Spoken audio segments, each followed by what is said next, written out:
وسهل أخلاقنا بالحلم وجعلنا ممن يستمعون القول فيتبعون أحسنه آمين يا رب العالمين. أما بعد.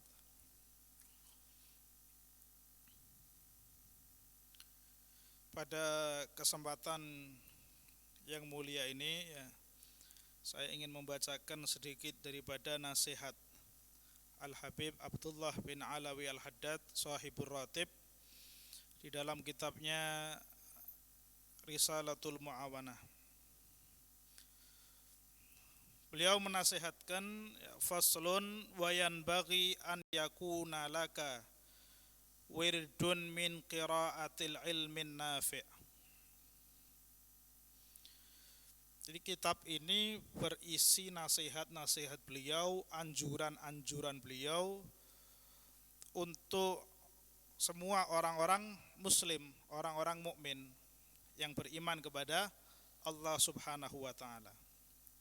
Wa yanbaghi, dan sepatutnya seharusnya an yakuna laka, hendaknya kamu memiliki wirdun, satu wirid, satu kebiasaan rutin min qiraatil ilmi an-nafi', daripada membaca, mempelajari ilmu yang bermanfaat.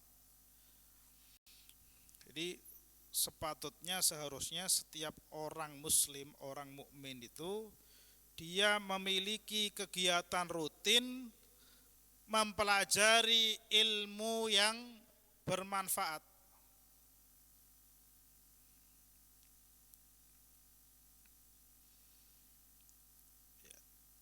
Entah itu satu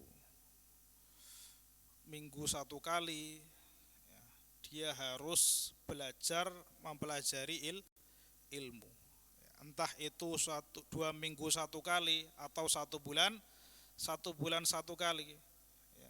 Alhasil orang itu diajarkan oleh beliau hendaknya dia untuk selalu bertambah ilmunya. Seorang orang muslim itu nggak boleh jadi orang bodoh kayak begitu. Nggak boleh jadi orang yang bodoh, harus belajar, semuanya harus belajar, harus memiliki ilmu. Kata beliau al-ilmu nafi, ilmu yang bermanfaat. Bagaimana ilmu yang bermanfaat itu? Ilmu agama, ilmu fikih, ilmu tauhid. Bukan seperti itu kriterianya. Ilmu yang bermanfaat itu wa huwal ladzi yazidu fi ma'rifatika bidzatillahi wa aqwalihi wa sifatihi wa af'alihi wa alaihi. Ilmu yang bermanfaat itu kata beliau walladzi yaziduka, yaitu adalah yang menambah fi ma'rifatika, di dalam pengetahuanmu, ma'rifahmu bidzatillah, dengan zatnya Allah Ta'ala, wa aqwalihi, dan ucapan-ucapannya, wa sifatihi, dan sifat-sifatnya, wa af'alihi, dan perbuatan-perbuatannya, wa alaihi, dan tanda-tanda kebesarannya. Ilmu yang bermanfaat adalah ilmu yang menambah pengetahuan kita kepada Allah. Mengetahui dengan sifatnya Allah, ucapan-ucapannya Allah. Ilmu apa tersebut? Ilmu yang mengenalkan kita kepada zatnya Allah. Ini adalah ilmu tauhid. Ilmu tauhid sudah pasti itu. Ilmu atau kalau lebih tinggi lagi ilmu kalam. Kalau di dunia sekuler ada yang kita kenal dengan nama para filosof. Filosof itu teolog, dia membahas tentang ketuhanan, membahas tentang ketuhanan. Tapi mereka nggak pakai aturan. Kalau di dalam Islam ya ada mereka itu disebut al-mutakallimin, orang-orang yang mempelajari ilmu kalam. Sama, mempelajari objeknya adalah sama, ya, mempelajari tentang ketuhanan. Tapi perbedaan di antara keduanya, kalau filosof itu bebas, nggak ada rambu-rambu, nggak ada aturan. Ya, kalau Islam ya para mutakallim itu ya mereka itu mempelajari berdasarkan rambu-rambu dan aturan dari Islam. Ya, sehingga ya, sudah ada batasan-batasan ya. Itulah yang membedakan para mutakallimin dan para filosof.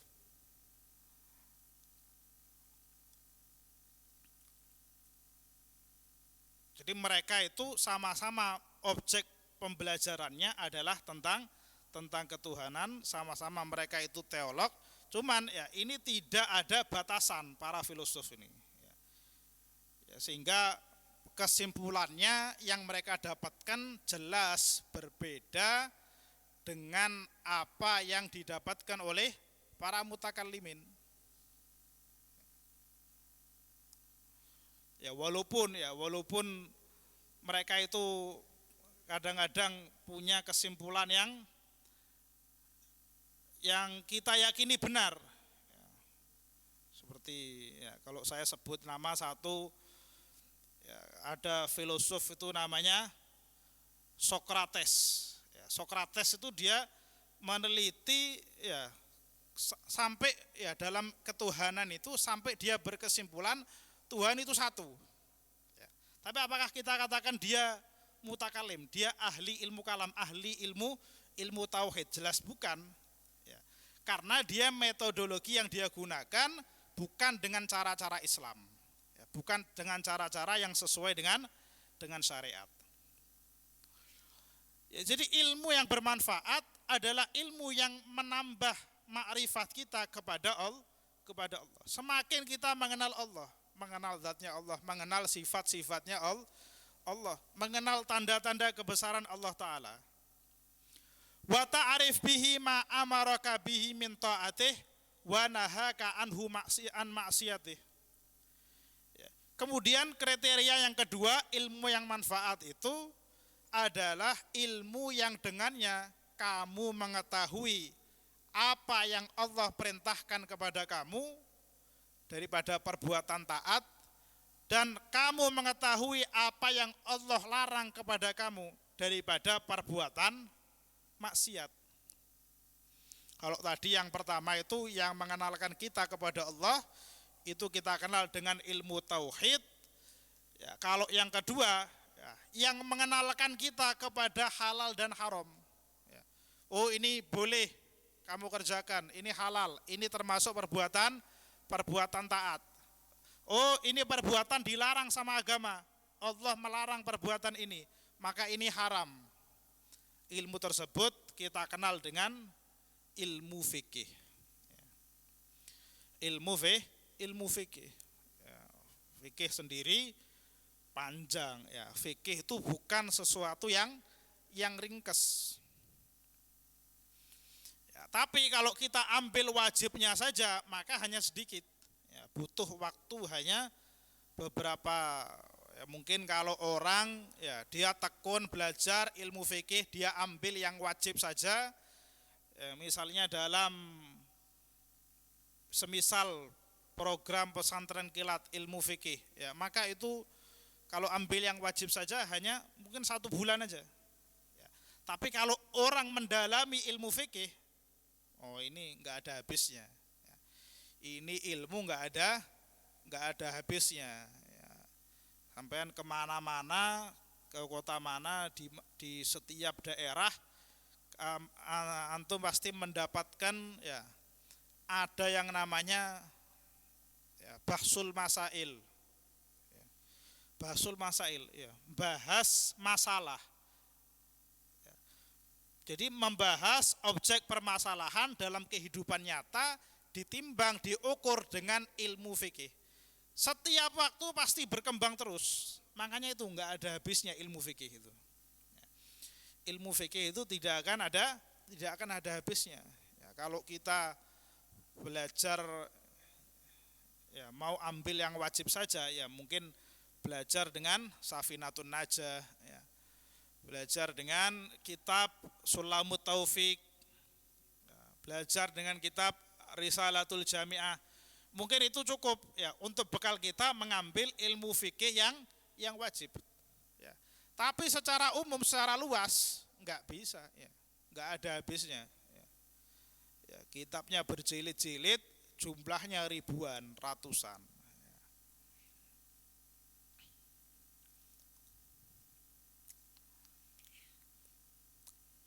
Nah, itu yang kedua tadi. Kemudian yang ketiga, wa yuwarrisuka zuhdan fid dunya wa raghbatan fil akhirah wa yubassiruka bi uyubi nafsika wa afati a'malika wa makaidi aduwika. Kemudian kriteria ilmu yang manfaat yang ketiga itu adalah yang memberikan kepada kamu rasa zuhud fid dunya, di dalam dunia, ya, singgarai gak seneng dunya iki sing paling angel, ya. Ilmu singgarai gak seneng dunya, ya. Waraghbatan fil akhirah, yang menambah semangat di dalam akhirat.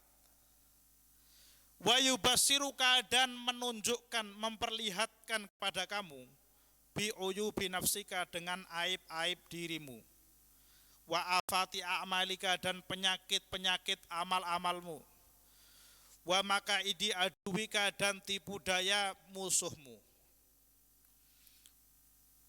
Ini ya, yang ketiga ini ya, adalah yang lebih kita kenal dengan ilmu tasawuf.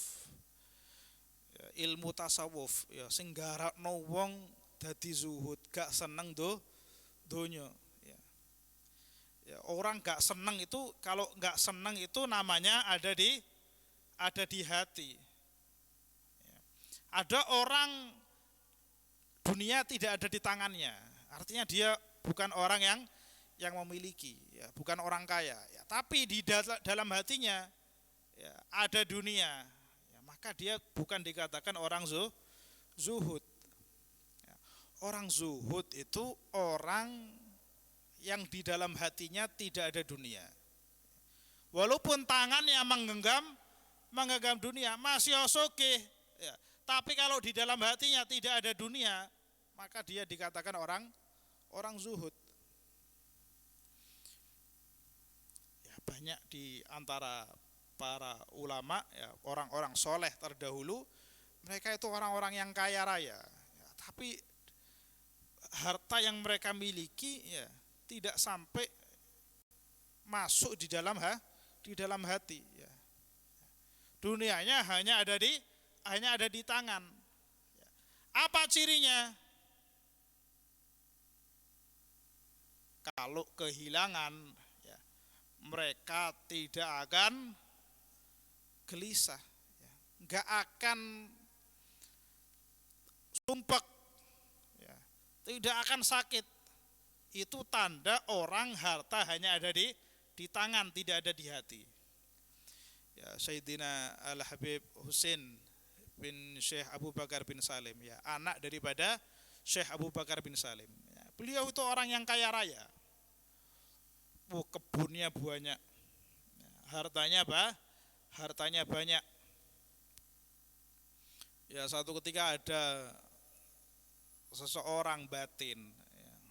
Dia batin dalam hatinya, ini kok jerene wali, gini katanya orang soleh, katanya wali, kok kaya banget ini, ya.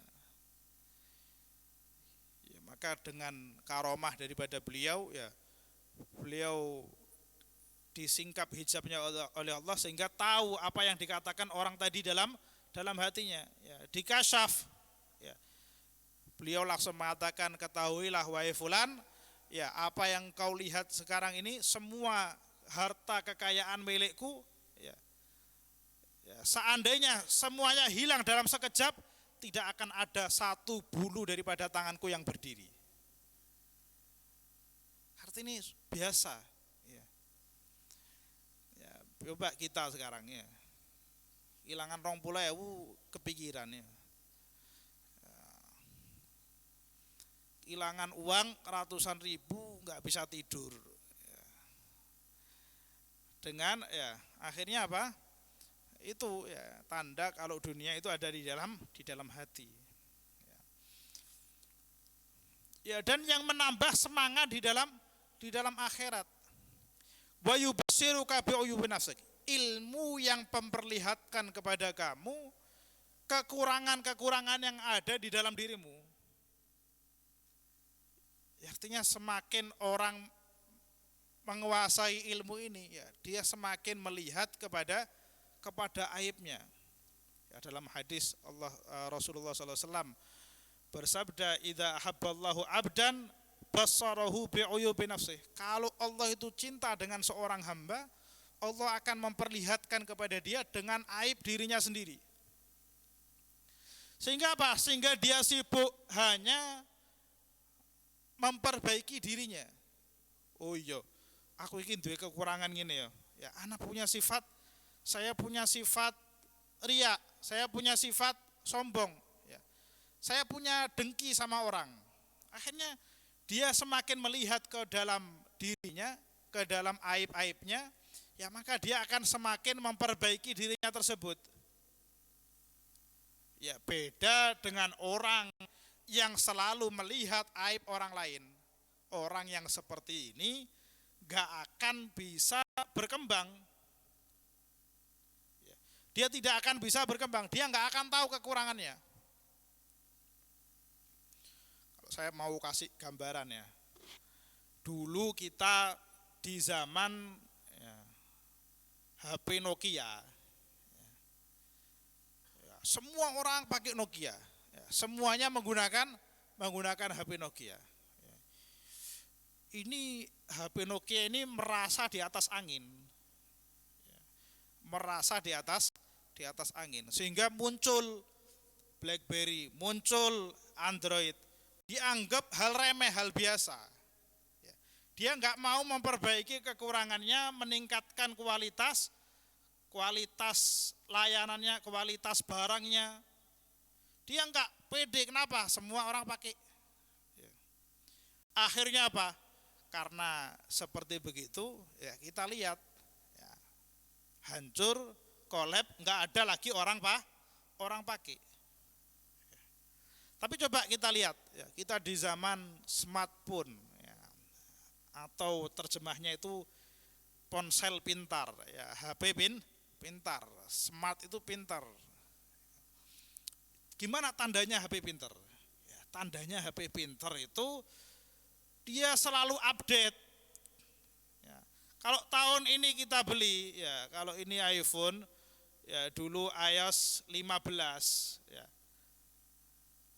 Sekarang iOS 16, ya, 15 atau 16 atau saya lupa. Ya. Dia selalu memperbaiki kekurangannya. Oh, saya ini ya ada kurang di sini. Ya. Nanti di update berikutnya akan diperbaiki. Ya. Begitu terus. Setiap tahun begitu terus. Sehingga apa? Sehingga handphone ini bisa bertahan sampai sekarang. Ya. Karena dia mau memperbaiki dirinya, mau meningkatkan kualitasnya. Ini handphone ya. Manusia harusnya lebih pintar. Kalau handphone bisa smart, bisa pintar seperti begitu, dengan dia itu memperbaiki kekurangannya, dia itu menempel kekurangannya, meningkatkan daripada kapasitasnya, daripada fasilitasnya, daripada segalanya, daripada operasi sistemnya, semuanya ditingkatkan. Akhirnya dia dapat julukan ponsel pintar. Manusia harusnya dia bisa lebih daripada itu. Ya. Manusia ini akal buatan, ya pintar buatannya manusia. Ya. Kita ini manusia pintar, dikasih otak sama Allah, buatannya Allah. Kita punya otak yang lebih canggih dari handphone. Nah, tinggal orangnya sekarang ya. Kalau dia mau pakai ya dengan cara-cara yang pintar, oh dia selalu perbaiki kekurangan, selalu lihat aib-aib dirinya, maka dia akan naik terus ke derajat yang lebih tinggi terus. Ya, begitulah yang dilakukan orang-orang terdahulu, orang-orang soleh terdahulu. Mereka itu bukan langsung ujuk-ujuk jadi wali, bukan bayi lahir ya langsung jadi wali, enggak ya. Tapi mereka itu ada yang latar belakangnya ya. Kalau kita lihat ulama-ulama sufi yang besar itu, Al-Fudail bin Iyad ya. Kemudian ya bagaimana ceritanya dia, bagaimana Al-Habib Abdullah bin Alawi Al-Haddad yang kita baca kitabnya ya, bagaimana mereka orang-orang dulu, para ulama-ulama terdahulu, Syekh Abdul Qadir Al-Jailani ya, bukan mereka itu lahir langsung sempurna jadi nabi lah akhirnya. Kalau Nabi seperti begitu, ya Nabi Shallallahu Alaihi Wasallam, para Nabi itu lahir langsung sempurna, terjaga daripada dosa. Orang-orang soleh enggak. Ya. Ya. Tapi mereka itu, ya ibarat orang-orang yang super cerdas. Ya. Mereka selalu, ya bertambah ilmunya, bertambah ibadahnya, bertambah amalnya. Mereka semua memperbaiki kekurangannya. Ya, kalau kita mau seperti itu, kita jadi seperti itu, kita akan jadi ya seperti mereka. Ya, tapi kadang-kadang kita ini tertipu, ya, mudah lalai.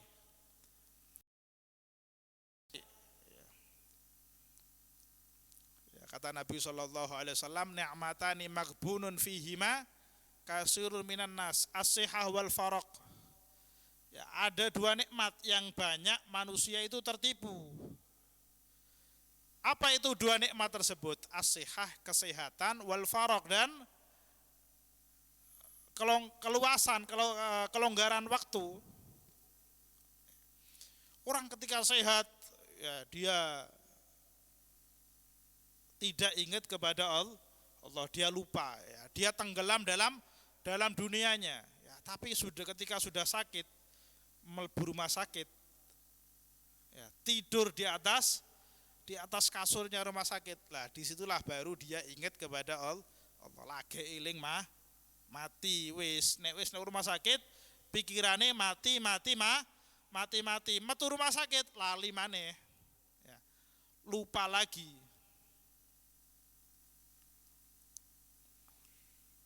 Ketika mata, ketika kaki, ketika tangan kita masih sehat, ya mungkin kita lebih banyak gunakan ya, untuk hal-hal yang lupa kepada Allah. Tapi ketika sudah sakit, nah, kepinginnya ngaji, ya, nek wis bureng, ya setengah gak ketok, ya gawe kacamata, ambek maksa matane, baru di situ kepingin ngaji.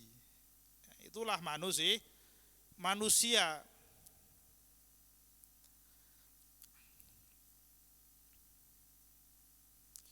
Jadi tiga tadi itu ya kriteria daripada ilmu yang bermanfaat, ilmu yang menambah makrifat kita kepada Allah, ilmu yang memberitahu kita, menambah makrifat kita tentang halal dan haram, kemudian ilmu yang menjadikan kita ya zuhud dalam dunia, semangat dalam akhirat, semangat dalam memperbaiki, ya melihat kepada aib-aib diri, ya.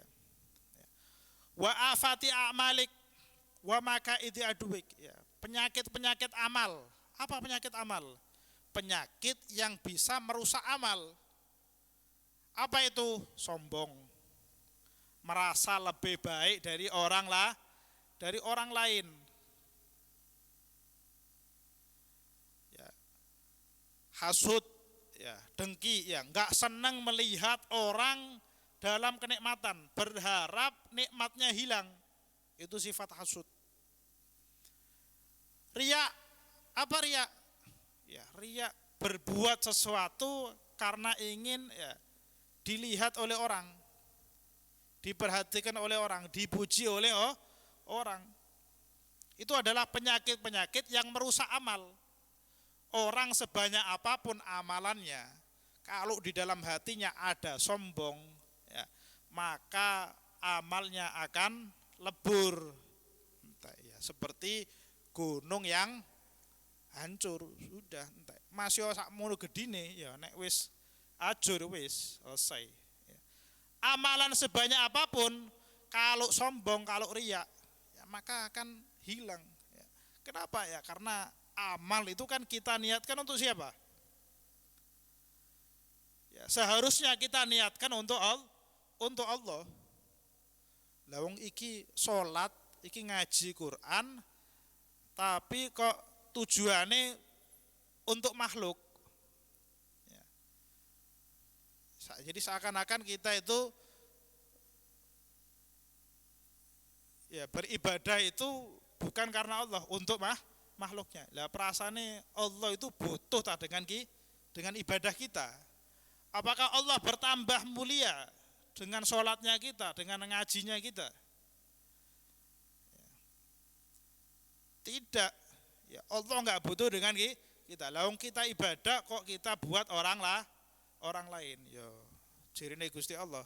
PN niku tak kekno ambek ya saya tidak butuh yang seperti ini, maka semuanya lebur, semuanya hancur.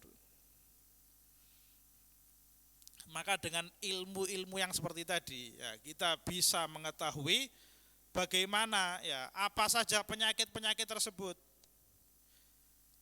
Nah, nek gak ngerti ora belajar, ya, sudah pasti terjerumus, ya hampir pasti terjerumus kalau nggak mau belajar. Ya, nek wong pinter, ya ngerti oh iki kerjaane setan iki. Ya, ini tipu dayanya setan. Oh ini nafsu saya, hati-hati. Ya.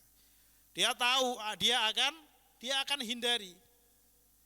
Tapi kalau orang nggak belajar, nggak tahu, ya maka dia akan mudah sekali ya dijebak ya oleh nafsunya, oleh syaitan ya untuk masuk di dalam sifat-sifat tersebut.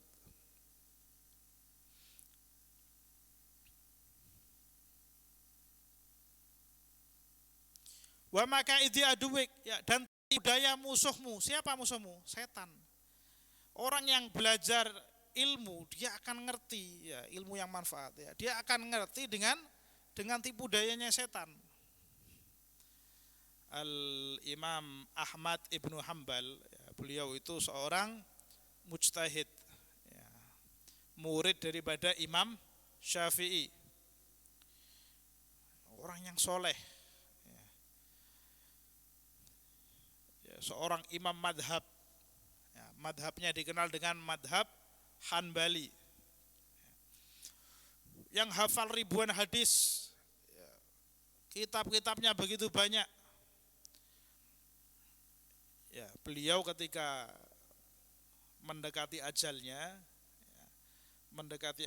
beliau dalam keadaan sakaratul maut didatangi ya, murid-muridnya ini berkumpul di situ. Murid-muridnya bermaksud mentalkin beliau, dibacakan dengan kalimat la ilaha illallah. Muhammad bin Hanbal cuma mengatakan la ilaha illallah, artinya tidak ada Tuhan selain Allah. Tapi nek la dok, ndak, berarti artinya seperti begitu. Tidak, diulangi lagi 2 kali. Beliau ucapkan apa? La ilaha illallah. Beliau jawab la, tidak. Ya, sampai yang ketiga diulangi lagi oleh murid-muridnya, ditalkin lagi. Ya, la ilaha illallah. Baru yang ketiga beliau mengucapkan la ilaha illallah. Setelah itu meninggal dunia. setelah meninggal dunia ada di antara murid-muridnya yang bermimpi melihat bertemu dengan Al-Imam Ahmad Ibnu Hanbal. Ya, karena dalam mimpi tersebut sang murid ini bertanya kepada beliau, wahai guru, ya, kenapa ketika pertama kita talqin, ya, kita mentalqin engkau mengatakan la, tidak.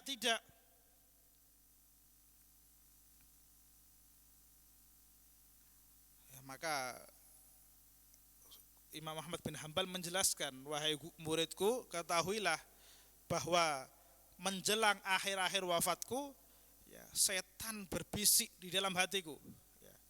Setan berbisik, dia mengatakan, kau sekarang berhasil, kau sudah berhasil wahai Ahmad, ya, kau sudah lulus daripada ujian dunia, kamu begini, kamu begitu. Ya. Maka aku mengatakan tidak. Ya, karena supaya aku yakin, aku tidak betul-betul berhasil kecuali benar-benar setelah aku meninggal dunia.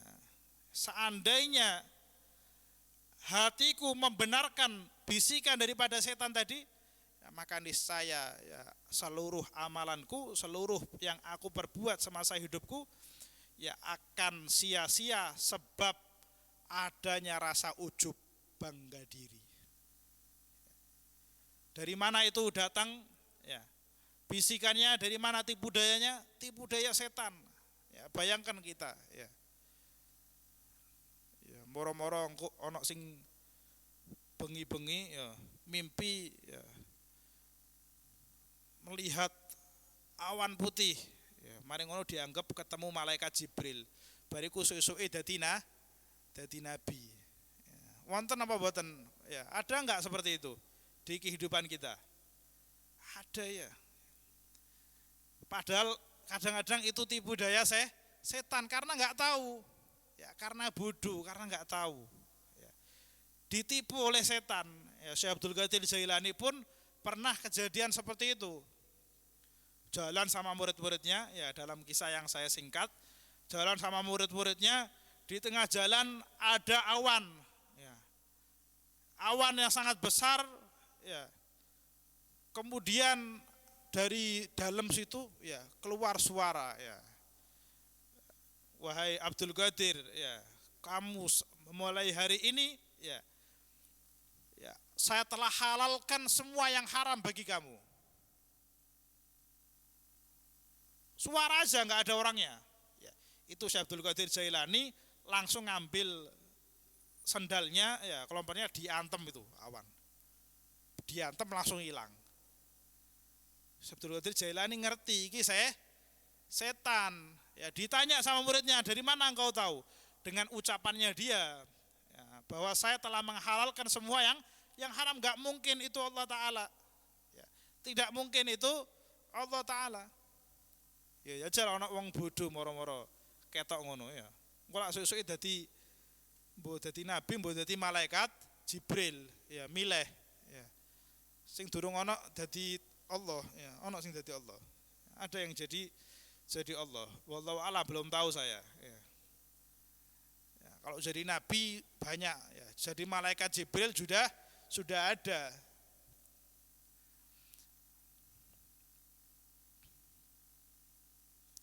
Oh ya, saya lupa, ya, tadi setan itu mengatakan kepada Syekh Abdul Qadir, ya, dalam ceritanya tadi, ya. Wa ketahuilah wahai Abdul Qadir, ya, saya telah menyesatkan, ya, 70 ahli tariqah, orang-orang ahli ibadah dengan cara seperti begini. Ya, jadi ahli ibadah tok iku sik rawan, ya, kalau enggak dibarengi dengan ilmu. Ya, maka kita, ya, umat Islam, ya, orang-orang yang beriman kepada Allah harus menjadi orang-orang yang berilmu. Pondasi, ya, awal daripada wahyu yang diturunkan oleh Allah Subhanahu wa taala kepada Nabi adalah Iqra, bacalah. Bacalah. Umat Islam harus jadi orang-orang yang suka membaca. Ya, karena dengan membaca ya akan bertambah ilmu, akan bertambah pengetahuan. Ya, mungkin itu saja yang bisa saya sampaikan. Kurang lebihnya mohon maaf. Wabillahi taufiq wal hidayah. Assalamualaikum warahmatullahi wabarakatuh. يا ربنا اعترفنا بأننا اغترفنا وأننا أسرفنا على لظى أشرفنا فتب علينا توبة تغسل كل خوبة واستر لنا الأورات وآمن الروآت واغفر لوالدينا ربي ومولودينا والأهل والإخوان وسائر الحلان وكل ذي محبة أو جيرة أو صخبة والمسلمين أجمع آمين ربي اسما فضلا وجودا منا لا باكتساب منا بالمصطفى الرسول يرضى في كل سول صلى وسلم ربي عليه أدى الحب وآله وصحبه إداد ضست الصحب وآله وصحبه إدادة الصحب والحمد لله في البدء والتناهي سبحان ربك رب العزة عما يصفون وسلام على المرسلين والحمد لله رب العالمين.